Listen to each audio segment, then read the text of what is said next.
देखो sir CHSL को कैसे क्लियर करूं, ये एक अच्छा सवाल है कि सर सीएचएसएल को कैसे क्लियर किया जाता है। देखो सीएचएसएल कोई बहुत बड़ी तोफ एग्जाम नहीं है, इसको क्लियर करने के लिए कोई बहुत हाईटेक दिमाग की भी होने की आवश्यकता नहीं है। 12वीं लेवल की एग्जाम है जिसमें मैं अगर 50-50-50 ला सकता हूं तो आप भी ला सकते हो, ठीक है। इस बात को समझो, आपका टारगेट होना चाहिए कि भाई इंग्लिश में मुझे 3 पार्ट में खत्म करने हैं। देखो माइंड में एक ब्लूप्रिंट रखो, जब मंजिल ही तुम्हारी क्लियर नहीं है तो रास्ते कौन से लोगे। अगर मुझे यही नहीं पता है कि मुझे दिल्ली से मुंबई तक जाना है तो मैं रास्ते कौन से लूंगा, मुझे ये पता होना चाहिए। तो पहले आप अपने मंजिल को डिसाइड करो कि भाई मुझे सीएचएसएल क्लियर करना है या मुझे सीजीएल क्लियर करना है, ठीक है। दोनों एक ही परीक्षा है, दोनों की तैयारी साथ में हो सकती है, दोनों की तैयारी आप साथ में करके परीक्षा निकाल सकते हैं। दिक्कत आप लोगों में तब आ जाती है, कुछ बच्चे सीएचएसएल की तरफ भागते हैं, कुछ भाई यूपीएसआई आया यूपीएसआई की तरफ कूद गए, ठीक है। एनटीपीसी आया मतलब सगे तुम किसी के हो नहीं सकते, कोई तुम्हारा सगा कैसे होगा। तुम खुद परीक्षा के लिए सगे होना, पहले आपको सगा होना पड़ेगा परीक्षा के लिए, ठीक है। आपको उस हिसाब से आपका माइंडसेट क्लियर होना पड़ेगा। 50 दिन, ये 50 दिन, इस 50 दिन का मेरे पास ब्लूप्रिंट क्या हो, मैं आपको एक ब्लूप्रिंट दिखाता हूं अपने गुरुकुल के एक स्टूडेंट का, फिर आपको ये क्लियर होगा, ठीक है। जैसे मानो कि मैंने डिस्कस किया है, ठीक है। शिवम मिश्रा है हमारे ये गुरुकुल के स्टूडेंट है। शिवम मिश्रा का जो मॉक में स्कोर अभी रिसेंट में जो एवरेज स्कोर आ रहा है, उनका स्कोर 130 आ रहा है, ठीक है। शिवम के जो मैथ्स में जो चीजें हैं, मैंने उनको जो सजेस्ट किया है वो क्या क्या सजेस्ट किया है, ठीक है। बिल्कुल मैथ्स में कहते हैं कि सर मेरा ऑलमोस्ट सिलेबस कंप्लीट है, छोटी छोटी चीजें हैं जो मुझे गाइडेंस की जरूरत है। तो मैंने कहा उनको सबसे पहले आप 16 दिन 16 मैराथन की वीडियो देखो। 16 दिन 16 मैराथन, ये 50 दिन का उनका शेड्यूल है, 50 दिन का शेड्यूल है शिवम मिश्रा का। ये आने वाले 50 दिनों में उन्हें क्या करना है, उन्हें कैसे करना है, ठीक है। ये 50 दिन में उनको इतनी सिलेबस कंप्लीट करने हैं और इसी 50 दिन में से कुछ पॉइंट्स पिकअप मैंने यहां पर किया हुआ है कि अगले 3 दिन का हम टारगेट कैसे देते हैं। जैसे एनालिसिस हो रहा है गुरुकुल में, 1-to-1 एनालिसिस होता है, तो वो कैसे होता है, ठीक है। जैसे शिवम मिश्रा को मैंने कहा कि शिवम आपको मैथ्स में ये 3 चीजें सॉल्व करनी है, 16 दिन 16 मैराथन, और एक मैंने उनको किताब बताई कि पिनाकल की किताब है, ये किताब आपको लगाना है। और कितनी बार लगाना है, कम से कम 3 बार किताब लगाना है, ठीक है। 16 दिन 16 मैराथन वीडियो को कम से कम 2 बार देखना है। हर चैप्टर का कंसेप्ट मैंने बताया हुआ है, पहले ये वीडियो देखोगे, जो ट्रिक मिलेंगे, जो कंसेप्ट मिलेंगे, उसके साथ आप इस पर काम करोगे, ठीक है। दूसरा मैंने कहा कि चलो इंग्लिश में शिवम का कहना है कि सर इंग्लिश हो गया, लास्ट टाइम सीजीएल से परीक्षा है, इस परीक्षा में मैं नंबर कैसे और लेकर आऊंगा सर, ठीक है। थोड़ी सी स्ट्रेटजी बता दो, 30-35 आ रहे हैं, 50 तक कैसे पहुंचेंगे, ठीक है। तो उनकी स्ट्रेटजी, उसके लिए मैंने क्या बताया सुनो ध्यान से, आप भी फॉलो कर सकते हो और आप ऐसा कर सकते हो। जब तक आपके माइंड में ये 50 डे शेड्यूल नहीं होगा, आप परीक्षा के लिए क्लियर नहीं होगे, आपके माइंड में ये ब्लूप्रिंट होना जरूरी है। मैंने कहा शिवम एक काम करो, आपको 3 देखो इंग्लिश में 3 चीजें पढ़नी है। वो क्या पढ़ना है, ग्रामर पढ़ना है, कॉम्प्रिहेंशन पढ़ना है। वो क्या के लिए क्या करो, ऑनलाइन मेंटर की किताब आती है, ये तीनों किताब आप खत्म करो। कोई दूसरी किताब अभी पढ़ने की जरूरत नहीं है, काली किताब, पीली किताब, नीली किताब, कुछ भी जरूरत नहीं है, ठीक है। ऑनलाइन मेंटर की 3 अलग अलग किताब आती है, एक वन वर्ड के लिए आती है, साइन वेंटो के लिए आती है, इडियम्स के लिए आती है, ठीक है। ये तीनों के तीनों किताब को जो है आप डाउनलोड कर सकते हो या पढ़ सकते हो, ठीक है। ऑनलाइन आप परचेस करके आप इनको पढ़ो, ठीक है। रेलिवेंट है पूरा का पूरा वन वर्ड, मेरा इससे कोई नाता नहीं है, ना मेरा इस कंपनी से कोई नाता है, ठीक है। कि शायद मैं किसी की प्रमोशन कर रहा हूं, आपको ऐसा लगता है, बिल्कुल नहीं है, इच्छा आपकी है, ठीक है। नेक्स्ट मैंने कहा कि ग्रामर में उन्होंने कहा सर मैंने कोचिंग लिया हुआ है, फलाना टीचर से कोचिंग लिया है, XYZ जो भी है, तो मैंने कहा आप अपने नोट्स रिवाइज करो पहले। ये स्ट्रेटजी आपको भी फॉलो करनी चाहिए ऐसी कि आपको सबसे पहले अपने नोट्स को खत्म करना है। देखो इतिहास गवाह है कि एक स्टूडेंट का कभी भी सिलेबस जिंदगी में खत्म नहीं हुआ है। सिलेबस के पीछे भागोगे ना तो कल भी नाउन पढ़े रहे थे और 5 साल बाद भी मिलोगे अपने बीवी बच्चों के साथ, तब भी नाउन ही पढ़े रहे होगे। तो सिलेबस कभी किसी एस्पिरेंट का खत्म नहीं होता है, ठीक है। 5 दिन का अपने आप को टारगेट दो, 6 दिन का अपने आप को टारगेट दो, नोट्स अपने खत्म कर दो और उसके बाद लग जाओ प्रैक्टिस में, ठीक है। तो ग्रामर में उसके बाद मैंने कहा कि आपको प्रैक्टिस करना है, कहां से करना है, MB के पब्लिकेशन से प्रैक्टिस करनी है, सारे प्रीवियस ईयर की प्रैक्टिस करनी है। और तीसरा नंबर मैंने कहा कि किरण की किताब लेकर आओ।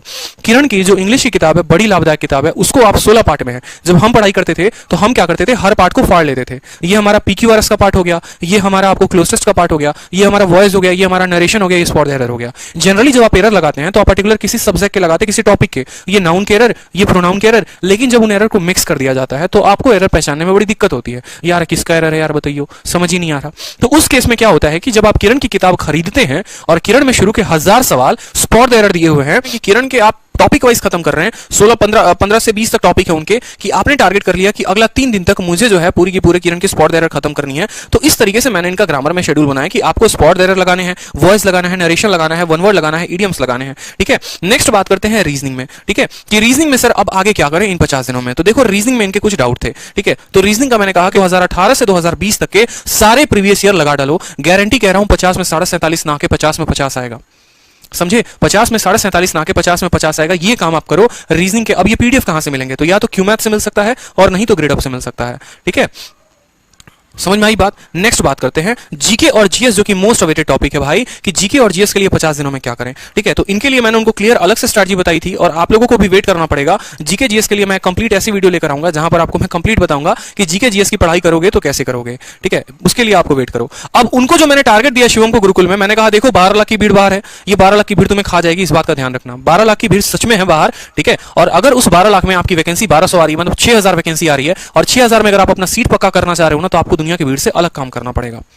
ठीक है, यही रीजन है गुरुकुल में और यही रीजन है बाकी जगह पर बहुत डिफरेंस से क्रिएट होता है, बहुत ज्यादा डिफरेंस क्रिएट होता है, क्योंकि यहाँ बच्चों को हम इंडिविजुअली फोकस कर रहे हैं, इंडिविजुअली उनके ऊपर काम कर रहे हैं, उसके कमजोरी के ऊपर काम हो रहा है और गारंटी कह रहा हूं वो सिलेक्शन लेकर जाएगा। जब 50 दिन उसको इतना रगड़ दिया ना, ठीक है, और उसको इतने टारगेट दे दिया, और जब मैं 6 तारीख को मिलूंगा, मैंने सीधा शिवम को कहा अगर 6 को तुम इतना काम करके नहीं आए, 7 को मुझसे टारगेट लेने मत आना। सीधी सी बात है भाई, जब तुम मेरी बात नहीं सुनोगे मैं तुम्हारी बात नहीं सुनूंगा। अगर तुम्हें एक बात या तो ध्यान रखना पड़ेगा कि सर मैं आपको अपना पूरा टाइम दे रहा हूं, आप मुझे बताओ क्या करना है और मैं जो बताऊंगा वो तुम्हें फॉलो करना पड़ेगा। सिलेक्शन की गारंटी मैं लूंगा। ठीक है, तो यहां पर मैंने उनको कहा कि मैथ को आपको 16 के 16 वीडियो फाइनल करने हैं और फिर से दोबारा उनकी पीडीएफ डाउनलोड करके टेलीग्राम से लगानी है। ये काम आप भी कर सकते हो। ठीक है, वोकैब के लिए मैंने कहा 1 वर्ड सब्स्टिट्यूशन 400 तक, 1 से लेकर 400 तक कहां से, ऑनलाइन मेंटर से फाइनल करना है। 400 तक उनको फाइनल करना। अगर 400 में 399 सही और एक गलत हुआ तो उनको मैं टारगेट 7 तारीख को मैं नहीं देने वाला हूं, ये बात मैंने उनको साफ कह दिया है। ठीक है, ग्रामर में मैंने कहा कि अभी सिर्फ नाउन उठाओ और नाउन को अपने नोट से प्रैक्टिस करो, और नाउन की मैंने उनको 3 किताबें दी हैं, वो 3 किताबें में उनको बैठकर उनको प्रैक्टिस करना है। 500 क्वेश्चन उनको मैंने नाउन को लगाने का टारगेट दिया है, और अगर वो 500 क्वेश्चन में अगर एक भी क्वेश्चन अगर उनकी गलत हो गई तो उनकी खैर नहीं है, इस बात को उनको ध्यान रखना पड़ेगा। रीजनिंग में मैंने कहा है कि कम से कम 10 सेट आप खत्म करो। कौन से, 2019 के प्रीवियस ईयर के 10 सेट। ठीक है, 5 सेट इनका खत्म हो चुका है, 5 सेट अभी बाकी है। आज में इन्होंने 50% तो नहीं, मतलब 20% आज सिलेबस ये खत्म कर चुके हैं। ठीक है, आज आए सर हाथ जोड़ते हुए, सर इतना नहीं हो पा रहा है सर, प्लीज थोड़ा टारगेट कम कर दो। हमने एक ही बात कहा कि टारगेट आप मेरे लिए कर रहे हो या खुद के लिए कर रहे हो। नौकरी लगेगी तो आपकी लगेगी या मेरी लगेगी, इस बात को, शिवम नहीं थे, एक और लड़का था जो ये बात कहने आए थे। ठीक है, तो इस बात का ध्यान रखो, आप मेरे लिए मेहनत नहीं कर रहे, आप अपने लिए मेहनत कर रहे हो। जिंदगी में तो 2 साल से भाई खुद की तैयारी से पढ़ रहे हो ना, सिलेक्शन हुआ क्या? 3 साल में खुद के तरीके से पढ़ते हो ना कि हाँ मैं अपने हिसाब से मैथ करूंगा, अपने हिसाब से इंग्लिश करूंगा। कितना सिलेक्शन हुआ, कहां तक पहुंचे? अगर मैं आपको 50 दिन आपसे मांग रहा हूं, उसके एवज में मैं ये कह रहा हूं कि मैं आपकी गारंटी नौकरी दूंगा, ठीक है, और मैं नहीं दूंगा, आप खुद लेकर आओगे, तो उसमें बुरा क्या है? आपको 10 दिन में आपके अपने लेवल में, अपने औकात में फर्क समझ में आ जाएगा कि 10 दिन पहले मैं कैसी पढ़ाई कर रहा था, 10 दिन बाद मैं पढ़ाई कैसी कर रहा हूं। ठीक है, जीके के मैंने इनको कहे हैं कि 3 सेट लगाने हैं। कौन से सेट लगाने हैं? और ये 3 सेट का देखो हिंदी में क्या लिखा हुआ है, जुबान पे होना चाहिए। मतलब अगर मैं कोई सवाल इससे पूछ दूं ना, दर्रे से पूछ दूं, पहाड़ से पूछ दूं, पठार से पूछ दूं, इस लड़के के जुबान पर ये होना चाहिए, इस लड़के के जुबान पर ही होना चाहिए। और 3 मॉक मैंने देने को कहा है 3 दिनों में, इस तीनों की एनालिसिस मैं बैठकर उसके साथ करूंगा। इंग्लिश में कहां दिक्कत आई, मैथ में कहां दिक्कत आई, और फिर उस तरीके से जब 7 तारीख को इनकी मुलाकात होगी, 6 तारीख के रात में 12 बजे की इनकी मीटिंग की टाइम है, जब उस टाइम पर इनसे मीटिंग होगी तब मैं आगे का इनको शेड्यूल फॉलो करूंगा। आपको ऐसे खुद के शेड्यूल बनाने हैं। ठीक है, अगर आप यहां आ नहीं सकते, अगर आप अपने तरीके से पढ़ाई कर रहे हो, आपको गाइडेंस, देखो मैंने एक ब्लूप्रिंट मैं दिखा रहा हूं आपको। ठीक है, ये बात समझो कि आप भी ऐसा बना सकते हो अपना शेड्यूल। जब तक अपने आप को टारगेट नहीं दोगे मेरे भाई, सिलेक्शन कभी नहीं हो पाएगा। आपको मैंने क्या कहा कि आपको पता होना चाहिए कि आपकी मंजिल कहां है, तब तो रास्ता पकड़ोगे ना। ठीक है, समझे मेरी बात को। ठीक है, तो यहां पर देखो एक बात तो हमारी ये हो गई। ठीक है, इस तरीके से बहुत सारे ऐसे टारगेट्स हैं जो मैंने अलग अलग स्टूडेंट्स को दिए हुए हैं गुरुकुल के। ठीक है, हिमांशु जैसे हैं, उनका 50 दिन का शेड्यूल है, आप चाहो तो स्क्रीनशॉट ले सकते हो। हिमांशु जो है वो इवन कोचिंग सेंटर्स के नोट्स पढ़ते हैं, अपनी कुछ कोचिंग्स के नोट्स भी होते हैं जहां से बच्चे आते हैं अलग अलग जगह से कोचिंग लेकर। तो भाई इनको अपने नोट्स खत्म करने हैं, इसको ये किताब खत्म करनी है, ये 16 दिन की 16 वीडियोस खत्म करने हैं। ये सब मैंने खुद अपनी हाथों से लिखा है, अपने राइटिंग में लिखा है, और मैंने उनको टारगेट दिया है। आज 3 अप्रैल है और मुझे किसी भी हाल में आपके परीक्षा के पहले ये सारा का सारा सिलेबस कंप्लीट चाहिए। बच्चों को ऐसे तैयार कर रहे हैं हम गुरुकुल में कि भाई साहब इतना जान लो, ठीक है, रौन देंगे सबको बाहर। ठीक है, आपको ऑनलाइन हम इस तरीके से